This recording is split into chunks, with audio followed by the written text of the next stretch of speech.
Сэтгүүр бодлогыг тайлбарлая. За А, Б хоёр хүнд 1, 2, 3 гэсэн тооцсон 3 карттай хайрцаг байсан.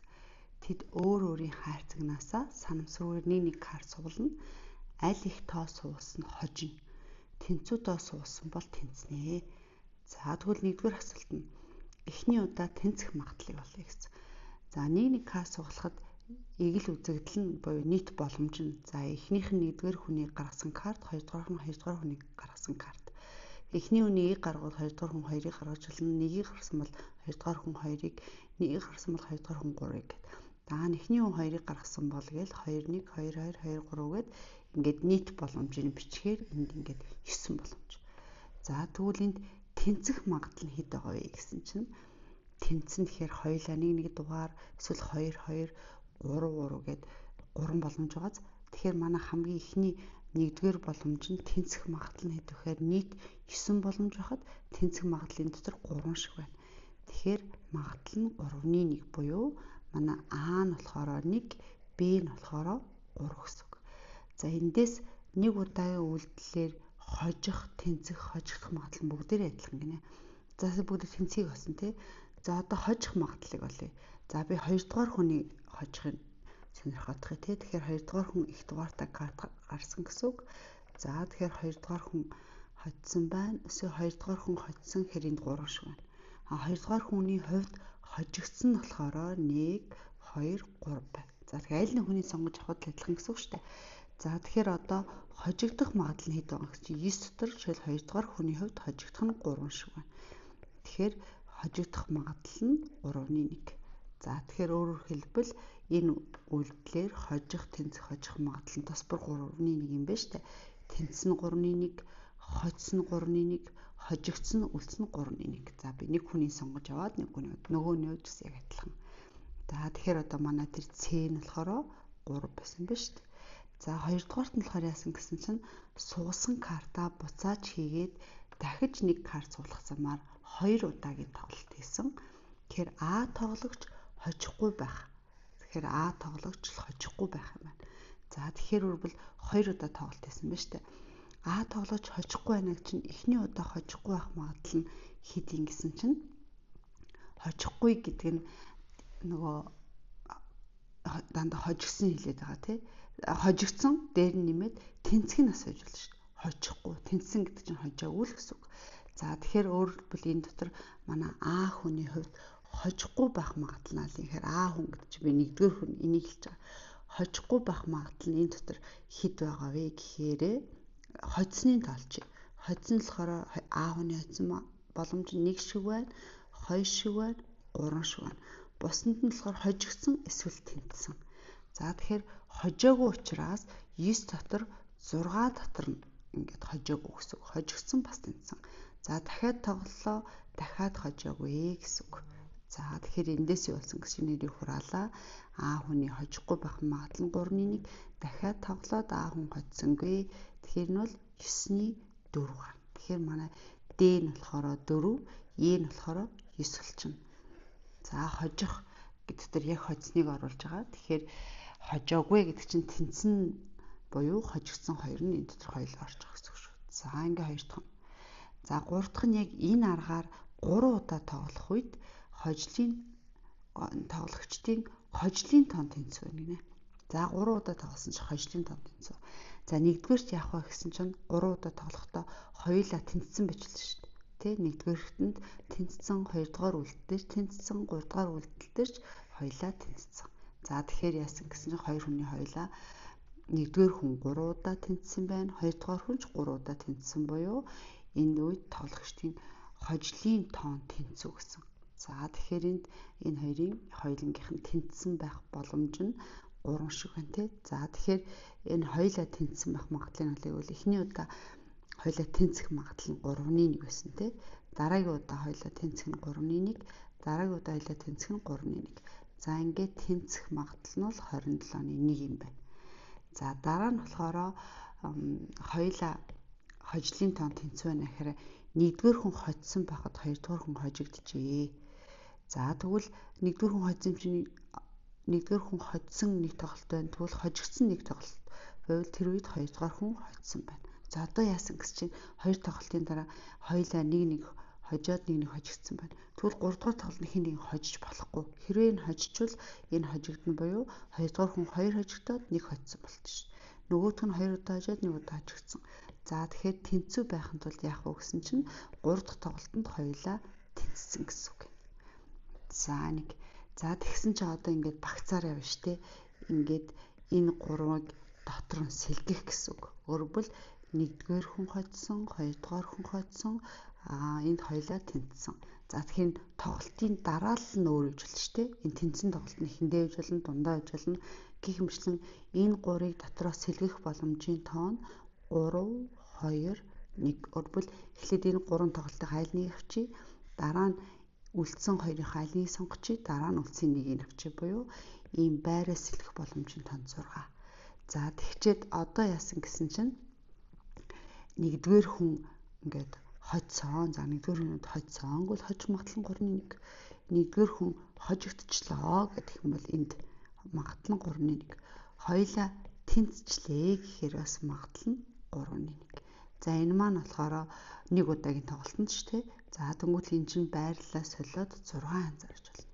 Тэгэхээр 27-ны 6 юм байна. Энэ болохоор энэ хоёрын хожигдол юу яг тэнцүү баг. За тэгвэл одоо манай нийт энийн BP 2 хэвчээ. Яг энд одоо манайг олох ёстой 3 дугаар асуулт нь энэ аргаар 3-удаа тоолох үед тоологчдын хожлын тоо тэнцүү. За одоо яасан гэж чи 3-улаа тэнцсэн. Эсвэл энд 1-р хүний үедээ хоцсон, хожигдсон, тэнцсэн. Нөгөө нь ч бас 1 удаа хоцсон, хожигдсон, 1 удаа хоцсон, тэнцсэн гэдэг хожлын тоо нэг тэнцүү байгааз. Тэгэхээр өөрөвл 3-улаа тэнцсэн магадлал дээрээ хожлын тоо тэнцүү байхыг нэмлээ. Тэгэхээр энэ нийт магадлал нь 27-ны 7 буюу манай энэ F маань болохоор 7, GH маань болохоор 2, 7 гэж ингэж нөхөх байсан байна. За дараагийнх нь 77 дугаар бодлогон дээр би бас алдсан байжээ өмнө. За 1 см урттай хэрчим дээр ялгаатай 2 хэсэг тэмдэглэх үед 3 хэрчим үүснэ. Энэ 3 хэрчмийг ашиглаад л гурвалжин байгуулах юм бүгд. За өөрөөр бүгд яах ч гэсэн чинь биднэрт нэг юм 1 см урттай хэрчим байсан. За энийг бүгд ингэ нэг 3 хэсэг дураараа хуваахна шүү дээ. За тэгэл энэ 3-аараа бүгдээрээ гурвалжин үсгэн энэ 3 хэрчмээр ингэ гурвалжин үсгэх байх юм байна. За зарим үед бол гурвалжин үсгэх гэж болно шүү дээ, тий. За тэгэхээр гурвалжин үүсгэхээр үед 3 цэг авсан юм байна. 2 цэг авсан юм байна. Тэгэд энэ 3 хэрчмийг ашиглан гурвалжин байгуулж болох магадлалыг олгож байгаа шүү. За нэгдүгээрт нь тоончлон дээр нэг чирчмээр 2 хэсэг тэмдэглэх үед үүсэх координатыг нь x, y гинэ. Тооншулуун дээр ихээр одоо энд 0, энд 1 координатыг хин энд авч. За тэнгуут 2 хэсэг тэмдэглээд энийг x, y гэж тэмдэглэе гинэ. За тэгэхээр x-ийн энд, y-ийн энд гэж тэмдэглэж. За магадгүй x-ийн байранд солигдчих болно шүү дээ. За тэмдэглэх үед үүсэх координатыг нь x, y. За энэ ямархан гэж манай x нь ч 0-оос 1-ийн хооронд байна. Y нь ч 0-оос 1 гэсэн эрчим дотор байх хэвээр. Тийм учраас энэ 0-оос 1, y нь ч гэсэн 0-оос 1 гэсэн эрчим дотор байх хэвээр. За дараа нь 2 дугаарт нь x, y хос цэгийг координатын хавтгаа тэмдэглэвэл 1 см талтай квадрат гинэ. За энэ юу гэсэн үг вэ гэхээр ингэсэн гэсэн үг. За одоо бүгдээр тэнхлэг оруулж ирээд координатын хавтгаа дээр энэ x, энэ y авч. За тэгэхээр манай x маань 0-оос 1-ийн хооронд байж болно. Y маань ч 0-оос 1-ийн хооронд байж болно, тий. Тэгэхээр x нь 0-оос 1-ийн хооронд, y нь 0-оос 1-ийн хооронд. Тэгэхээр өөрөөр юу гэсэн үг хэрэг x-ийн ингээд хостойг авч болох ингээд нийт боломж нь хаас хашаага 1 см талтай энэ квадрат дотор байгаа цаг гэсэн үг. За тэгэхээр одоо юу гэсэн үг вэ гэхээр манайх 1 см талтай квадрат дотор цэг тэмдэглэнэ. Нэг чирчим дээр 2 цэг тэмдэглэх боломж нь хэдэн сантиметр вэ гэсэн чинь нэг чирчим дээр болохоор энд л 1 см талтай хавтгай дотор цэг тэмдэглэхтэй адилхан гэсэн үг тий. Хаашаашаа 1 см талтай квадрат дотор тэмдэглэхтэй адилхан. За тэгвэл одоо бүгд ингэ нэгдүгээр би x, y аль нэг юм мэдэхгүй шүү дээ. За тэгэхээр энд би за y-г нь их гэж үз. Энэ зураг болохоор ингээд хөтлөгдөж. За нэгдүгээрт би одоо яасан гэсэн чинь y-г нь их, y-г нь одоо x-ээс их гэж үз. За тэгвэл одоо яах юм гэсэн чинь одоо игэрэг нь их байна гэдэг чинь одоо миний яг зурснаар игэрэг нь энд байна гэсэн үг шүү дээ. За тэгэхээр энд ямар урттай хэрчим үүсч болох юм гэсэн чинь нөгөө 3 хэрчим маань за би энэ дахиад тэмдэглэе. 0-оос 1-ийн оронд за энд x энд y бахаар тэгээ ингээ 3 хэрчим тувааж байгаа шүү дээ. За ямар урттай хэрчим багч чинь нэгдүгээр хэрчмийн урт нь бол x урттай хэрчим ээ.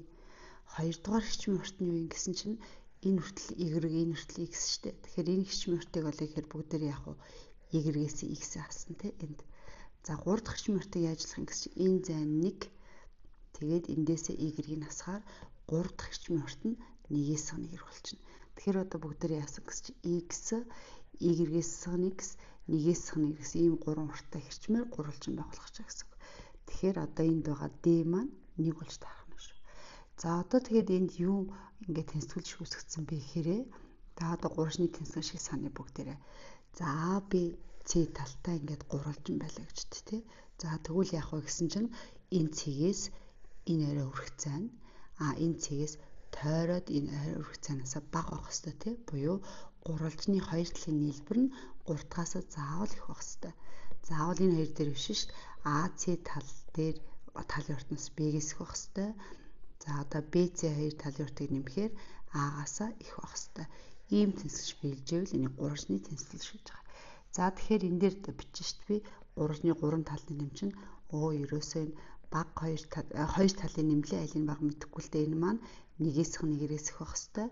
Эсвэл x талын урт дээр 1-ээс y-ийг нэмэхээр энэ маань y-гээс x-ээс их байх хэвээр. За өшөө эндээс x нь юу гэж яах гэсэн чинь y-гээс x дээр 1-ээс y-ийг нэмсэн x-ээс их байх хэвээр.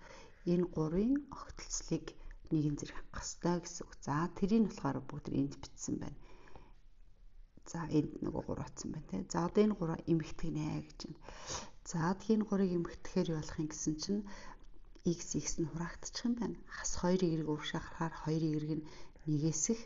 За энд болохоор бүгдээрээ юу гэд x 2 y-ийг ийш гарах чи тэгэхээр хасах 2 y болоод 2x хоошоо гарахаар хас 2x хасах нь 1. За энд болохоор y-гүүд нь устчих юм байна шүү дээ. 2x уршаа гарлаа хас 2x нь хасах 1-ээс их. За энийг жоох эмгэгдэвчээ. За y-ийг 2 тухахаар 2-ны 1-ээс их. Хас 2 тухахаар тэмдэг эргээд их багын тэмдэг эргээд хас 2 тухахаар x нэмэх нь 2-ны 1. За сүүлийнх нь хас 2 тухахаар тэмдэг эргээд 2-ны 1-ээс бага гэсэн үг болж байна.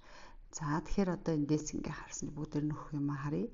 За хамгийн эхлээд энэ x нь хэдээс их вэ гэхээр 0.5-аас их нь 5. Даа нь y нь x дээр нэмэх нь бас 0.5. Нөгөөх нь y нь 0.5-аас их нь y-нүүд л бүгдээр 5 юм байна те. За одоо бүгдээр 6 зурна. 6 зурхаар яасан гэсэн чинь одоо y нь x-ээс их үйтэй гэсэн шүү дээ.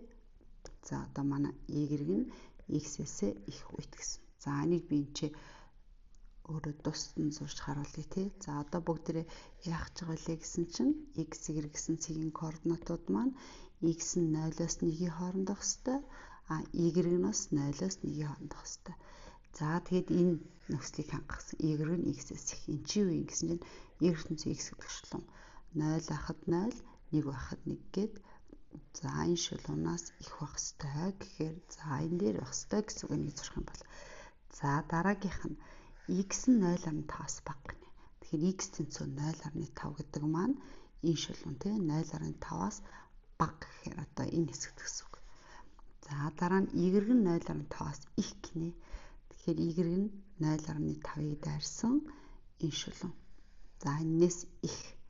За одоо бүгдээр яалаа эхлээд y тэнцүү x шулуунаас их гэхээр энэ дээдлийн хэсэг гэсэн үг. За дараа нь болохоор x 0.5-аас бага шүү гэхээр одоо энэ хэсэг болчихно. Дараа нь болохоор y нь 0.5-аас их шүү гэхээр энэ болчихно. Энэ гурыг зэрэг хангадаг нь энэ хэсэг нь тий. За одоо энийг байгуулнаа. Тэгэхээр энэ чинь y тэнцүү x дээр нэмэх нь 2-ны 1 гэдэг шулуун. За одоо бүгдээр 0-ыг авъя. 0-ыг орлуулахаар энэ чинь 0-ыг орлуулахаар яг 0.5-ыг дайрна. За өшөө 0.5-ыг авъя. 0.5-ыг орлохоор 0.5 дээр 0.5 гэхээр 1 болчихно. За тэгэхээр манай шулуун маань энэ шулуун байна. За одоо энэ хэдийг нэгэн зэрэг хангадаг гэхээр чинь бүгдээрээ сая энэ шулуунаас дээдлээс гэхээр энэ байсан. Гэтэл энэ 0.5-аас бага гэхэнгүүт энэ хэсэг болцсон. За x нь 0.5-аас y 0.5-аас ихээр дээдлийн квадрат болцсон. Одоо яасан гэж бүгд энэ шилүүнээ зураад энээс бага хэсэг гэж y нь x тэнэг нь 2 гэдэг шилүүнээс бага хэсэг буюу энэ доотлол хэсэг. Тэгэхээр явж иж манай энэ ихнийх маань энэ дотор байх болчихж байгаа юм. За энэ дөрвийг нэгэн зэрэг хангадаг нь. Тэгэхээр одоо манай ихний магадлал нь юу вэ гэсэн чинь за энд ингээд зураад харуулсан байна тий. За ингээд энийг дүрслүүл ийм болоод за ийм байх магадлалыг олноо. Шууд эцээр гаргасан байсан юм байна шүү дээ. За тэгэхээр одоо яах вэ гэсэн чинь энэ магадлал нь хэдийн гэсэн чинь нийт боломж нь хэдийн гэхээр манайх энд хаашаа нэг талтай квадрат те ийшээ урт нь нэг өргөн нэг гэдэг. За тэгэхээр энэ ихний энэ магадлал нь бол нийт боломж нь нэгийг хэрсэг нэг гэсэн талбайтай квадратаас цэг аавна гэсэн чинь тэр нь энэ дотор байх магадлал. За эн чинь болохоор манай том квадратын ямар хэсгийг гэдгийг нь олж олно. Эсвэл урт нь 2-1 өргөн нь 2-1 байдаг. Хоёр катет нь 2-1 байдаг тэгшинцэд гурвалж гэсэн үг те. Нэг катыг нөгөө катаар үржүүлээд тэгээ хоёр туалаа буюу 8-1. Эсвэл бүгдийг нэг яаж харжуулах юм гэсэн чинь 1 2 3 4 5 6 ингээ байгаа 7 8. Манай нийт квадратын талбай 8 хуваасны 1 гэсэн ч болно те. За ингээд энэ талбай 8-1 болчихж байгаа. За одоо бид нар яасан гэсэн сая би нөгөө y нь их гэсэн шүү дээ. Одоо тэгвэл x нь их байвал гэхээр энд юу болох юм гэсэн чинь одоо болохоор x нь y-гээс их байвээ. Өөрөлдвөл юу гэсэн үг ч тоон шулуун дээр 0-оос 1 хүртэл y нь энд x нь хавтаа ажиллаж шүү дээ. X нь их байдаг. За ийм байх үед тэнцвэрч бас зохиосон байна. За энд яасан гэсэн чинь манай энэ зай нь болохоор y болчихно. Энэ зайг бол бүгдээрээ x-ээс y-ийг насчихна. Тэгэхээр x-ээс y болоод за 3 дахь зай нь болохоор хэд болох вэ гэсэн чинь бүгдээрээ энэ 1-ээс x гэсч тэ. Тэгээ энэ маань 1-ээс 1 гэсэн. Одоо яасан гэсэн чинь y x-ээс y 1-ээс 1-ээс 3 маань 3 болжны 3 тал болох гэсэн үг. Тэгэхээр эндээс бүгдээрээ яах вэ гэхээрээ за энэ дээр одоо гурвалжны энэ хоёр талыг нэмлээ. X-ээс 3 талаас их байх хэвээр. Эсвэл y дээр бүгдээр 1-ээс 1-ийг нэмлээ. X-ээс y байх хэвээр. За өшөө x-ээс y дээр 1-ээс 1-ийг нэмсэн y-гээс их байх хэвээр. Дээр нэмээд бүгдээр ямар үед бодож байгаа лээ? X нь y-гээс их үед бодож байгаа. За энэ дөрвийг нэгэн зэрэг хангах гэсэн үг шүү дээ тий. За энээр устдаад 2x нь 1-ээс их. За энэ болохоор хасах y-ийг ийшээ гаргалаа. 2y нь хаашаа гарлаа 2x-ээс 1. Энд болохоор x-үүд нь устдаад хасах 2y нь хасах 1-ээс их. Тэгээ x нь y-гээс их. За одоо 2 туваачнаа. Тэгэхээр 2-ны 1-ээс их 2 туваахаар x-ээс 2-ны 1 хас 2 тухай тэмдэг эргээд энэ болохоор x нь y-гээс их. За энэ дөрвийг нэгэн зэрэг хангах гэсэн үг. За тэгэхээр би энд зурчих яг дээр зурцсан байгаа л да. Гэхдээ бүгдээр зөв хэсгийг бас өөртөө хянчээ тий. За одоо нөгөө x нь ч 0-оос 1-ийн оронд y нь ч 0-оос 1-ийн оронд бид нар ерөөсөө л энэ нэг талтай квадрат цэг авсан чинь за нэгдүгээрт яах юм гэсэн чинь y тэнцүү x гэдэг нь 0 байхад 0 1 байхад 1 гэсэн энэ шулуун тэгээ энд яах юм гэсэн чинь манай y нь x-ээс бага байдаг гэхээр энэ доотлол хэсэг дотор гэсэн үг. За одоо x нь 2-ны 1-ээс их гинэ. Тэгэхээр x нь тэнцүү 2-ны 1 гэдэг шугамын 2-ны 1-ээс их. Y нь болохоор 2-ны 1 гэдэг шугамаас бага. 2-ны 1-ээс бага. За тэгсэн чараа y тэнцүү x нь энээс бага. За тэгэхээр x нь 2-ны 1-ээс их гэхээр энэ талын хэсэг. Тэгсэн чинь дараа нь манай y нь 2-ны 1-ээс бага гэхээр одоо энэ хэсэг байна шүү дээ. Одоо бүгд энийгээ зурч. Одоо нэг сэтгэлшүүлсэн байгаа энэ тий. За энэ шулууныг зурхаар би яг 0.5-ыг орлуулъя л да. Тэгэхээр 0 юм байна. Дараа нь 1-ийг орлуулчих 1-ийг. 1 болохоор яг 0.5. Өө тэгэхээр энэ шулуун биш. Тэгээд энээс их хэсгийг авна гинэ. Энэ y-ийн энээс их x-ийг x-ээс 2-ээс их. Гэхдээ x нь 2-ны 1-ээс их мөртлөө 2-ны 1-ээс бага. Тэгээ ертөнцийн x шулуунаас доотлол хэсгээр энэ хэсэг болчих. Тэгээ ингээ харъя л та бүгдээ. Тэгэхээр энд ингээ зурцсан байна. Энэ бас муу адилхан яасан. Манай 1 2 гэ тос бүрийн ингээ 2 2 хэсэг хуваацсан байгаа шүү дээ. Бас 8 хуваасны 1. За тэгэхээр ийм магадлалыг бол тэгэхээр нийт боломж нь бол бүгд нийтлэлтэй квадрат авч байгаа. Тэр нь манай энэ тэгшинцэд гурвалжин дотроос тий. Тэгэхээр энэ маань катт нь 2-1, нөгөө катт нь 2-1, 2 катт үржлээд 2 тоо буюу манай нэгштэй квадратын талбай 8 хуваасны 1 гэсэн үг.